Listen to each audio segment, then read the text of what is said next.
त्याचा विचार करत नाही की बाबासाहेबांनी बुद्ध आणि धम्म ग्रंथामध्ये कोणते कोणते मुद्दे बाबासाहेबांनी टाकले, मुद्दे त्यांनी त्या ग्रंथामध्ये नमूद केले, त्याच्यावरती आपण कधी विचार करतो का? आपण बुद्ध आणि त्यांचा धम्म हा ग्रंथ नेहमी एका साधारण पुस्तकाच्या हिशोबाने आपण वाचतोय, बरोबर? बुद्ध आणि त्यांचा धम्म या ग्रंथामध्ये बाबासाहेबांनी प्रस्तावनेमध्येच एक मेन वाक्य लिहिलंय की मला बुद्धाचं जीवन चरित्र आणि बुद्धाचं शिकवण याच्यामध्ये तफावत आढळते. त्यानंतर बाबासाहेबांनी प्रस्तावनेमध्येच बाबासाहेबांना एक प्रश्न निर्माण झाला होता, तो म्हणजे मुख्य भिक्खू संघावरती. मी माझ्या जवळच्या गोष्टी सांगत नाही, कारण की मी आंबेडकरवादी भिक्षुक, पूर्ण भारतातले भदंत धम्मसारथी आंबेडकरवादी, आंबेडकर राईट यांचा मी आंबेडकरवादी एक शिष्य आहे आणि मला अभिमान आहे की मी भिक्षुक बाबासाहेबांचा आहे. माझ्या अंगावरती चिवर जे आहे ते बाबासाहेबांचं आहे. म्हणून मी पारंपरिक बुद्धिझम सांगणार नाही, मी आंबेडकर राईट बाबासाहेबांनी जे आपल्याला चौकटी दिली त्याच मुद्द्यावर बोलणार आहे. आणि दुसरी गोष्ट, एक बुद्ध धम्मामध्ये कलाम सुद्धा आहे. बुद्ध म्हणतात की मी स्वतः सांगितलेली गोष्ट मी सांगतो म्हणून तुम्ही त्याच्यावर मानू नका, तुम्ही तुमच्या तर्क विवेक बुद्धीने ती तपासून बघा, तुम्हाला पटत असेल तर घ्या, अन्यथा सोडा. हे बुद्धाचं वचन आहे. त्याच पद्धतीने मी सांगितलेल्या गोष्टी माना किंवा नको म्हणा, परंतु मी सांगितलेल्या गोष्टीवर विचार करा फक्त, ही माझी आग्रहाची विनंती आहे. तर आपण येऊ बुद्ध आणि त्यांचा धम्म ग्रंथाकडे. डॉक्टर बाबासाहेब आंबेडकरांनी बुद्ध आणि त्यांच्या धम्मामध्ये आपल्या मुलांना कोणत्या वर्षीपासून शिक्षण द्यायला पाहिजे, कसं शिक्षण द्यायला पाहिजे, यासाठी डॉक्टर बाबासाहेब आंबेडकरांनी बुद्ध आणि त्यांचा धम्म ग्रंथामध्ये सिद्धार्थाचं बालपण हा विषय घेतलाय. किती लोकांनी वाचलाय? आपण नेहमी वाचतो, परंतु तो आपण लक्षात कधीच घेत नाही की बाबासाहेबांनी हा विषय इथे का घेतला असावा, हा सब्जेक्ट इथे का घेतला असावा. सिद्धार्थ जेव्हा 8 वर्षाचे होते त्यांना 2 पद्धतीचे प्रशिक्षण देण्यात आले होते. एक त्यांना सैनिकी प्रशिक्षण देण्यात आलं होतं, दुसरं त्यांना मानवीय विकासाचं प्रशिक्षण देण्यात आलं होतं. त्यावेळेसचे मुलं 8 वर्षाचे असताना मॅच्युअर्ड होत असेल, परंतु आजची जे तरुण पिढी आहे ही तरुण पिढी 5व्या-6व्या वर्षापासून मॅच्युअर्ड होते मुलं. आपल्यालाही जेवढं नाही कळत तेवढं त्यांना कळतंय. तर आज आम्ही आमच्या मुलांना मानवीय विकासाचं प्रशिक्षण देतो का?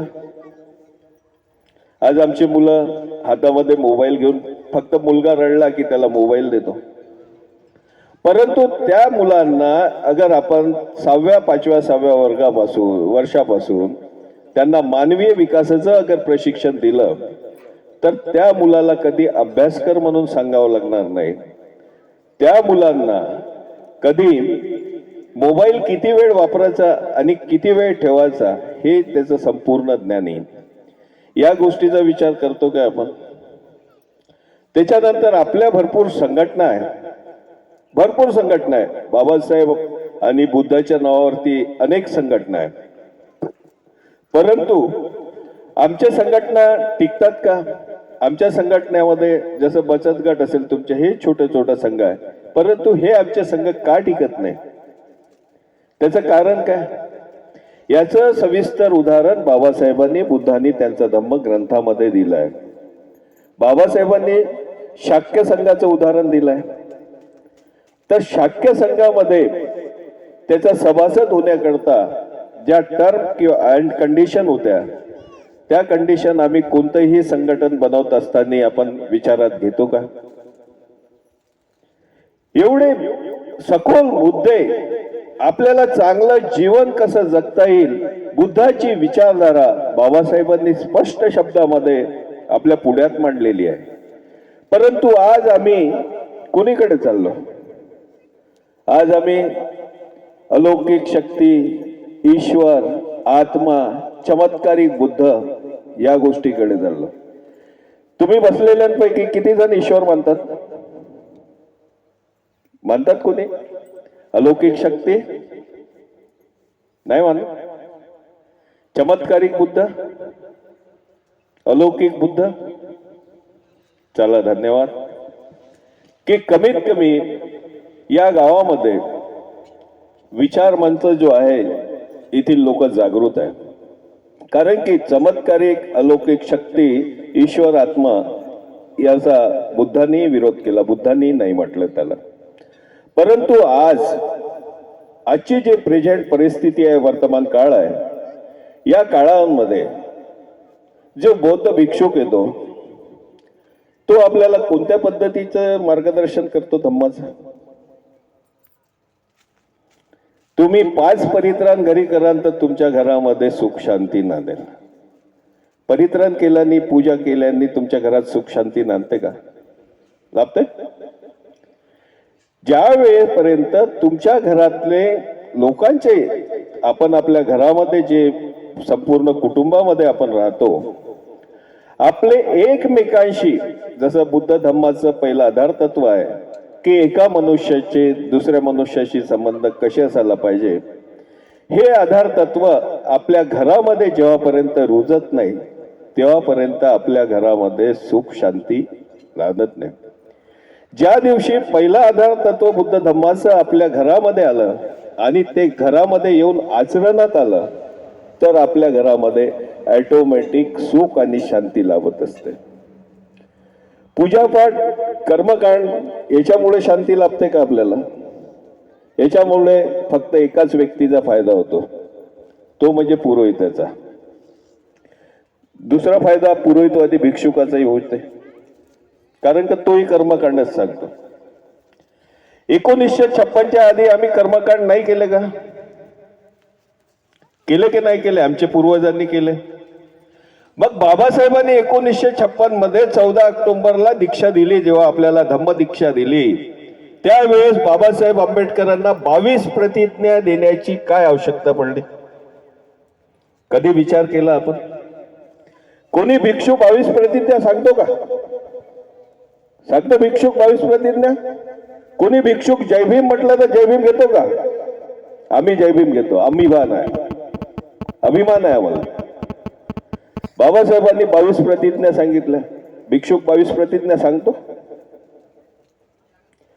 आज बुद्ध धम्माचं जे कलाम सूत्र होतं, ते कलाम सूत्र प्रत्येक उपासक आणि उपासिकाच्या, जे बुद्धिस्ट आहेत त्यांच्या डोक्यामध्ये प्रत्येक ठिकाणी बुद्धाचं कलाम सूत्र असायला पाहिजे.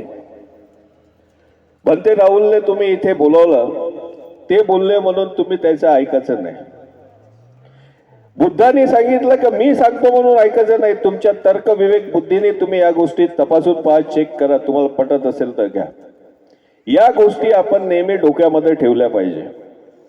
कारण की जेव्हा आपण बुद्धिस्ट आहोत, कलाम सूत्र अगर आपल्या डोक्यामध्ये राहिलं तर आपल्या समाजाची कोण दिशाहीन करतो, आपल्या समाजामध्ये धम्माच्या विरोधात कोण विचार पसरवतो, या गोष्टी तुमच्या लक्षात येतील. अंगावर चिवर असेल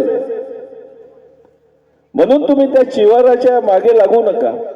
त्याच्यामध्ये बुद्धिमत्ता कशी आहे, तो विचार कोणत्या पद्धतीचे आपल्याला सांगतो, याच्यावर आपण विचार केला पाहिजे नेहमी.